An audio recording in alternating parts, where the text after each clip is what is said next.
Врачи с доставкой на работу совершенно бесплатно и на добровольной основе. Сначала пациентам, сегодня это сотрудники Министерства образования и науки, измеряют рост, вес, спрашивают о самочувствии и проводят визуальный осмотр. Измеряют кровяное давление и сатурацию, анализатором крови, уровень глюкозы и холестерин. Дальше по списку ЭКГ и измерение глазного давления.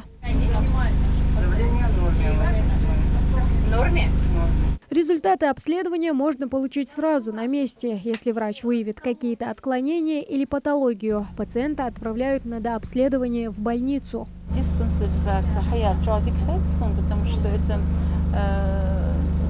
сакши здоровье, если заботиться даже вегишмичи масхан, я حابة дал садиан, тахан сей давление малая херсон, что у меня хорошее давление, сей сахар, сей холестерин мечти херсон, сон джау худсах, потому что заболится, да я езжу. Чтобы сдать анализы и пройти обследование, не обязательно иметь какие-либо жалобы. Главная задача медосмотров – как раз найти начальные признаки заболеваний или отклонений. Так как из-за работы и из-за вообще графика работы не получается выехать по своим делам и сделать это, например, в течение любого будничного дня, очень удобно, что они приехали сюда к нам, и как раз несколько обследований, которые я должна была пройти и все откладывала из-за того, что у меня это не получалось по времени, у меня получится пройти сегодня здесь. Это меня очень обрадовало. Мы даже с коллегами смеялись с того, что я настолько рада, что мне не нужно никуда выезжать. Найди время для своего здоровья. В рамках акции с таким говорящим названием в регионе работает 16 мобильных ФАПов.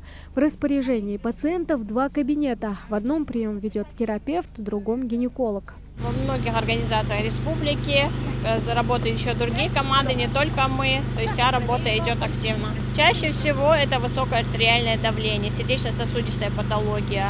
Также могут быть какие-то кожные заболевания. Мы исследуем, направляем к дерматологу, выявляются и исключаются онкозаболевания, онкология кожных покровов.